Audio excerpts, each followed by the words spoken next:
Illegal graffiti costs Townsville City Council hundreds of thousands of dollars to remove from community assets. But there is a much greater cost to the community due to reduced aesthetics, negative perceptions of safety and damage to public infrastructure.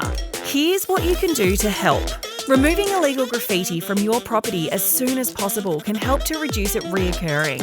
To help you to achieve this, Townsville City Council has the following resources available to you.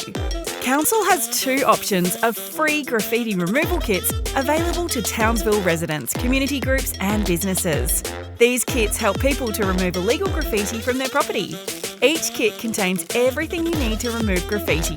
Kits are available by going to Council's website, townsville.qld.gov.au, and registering your interest.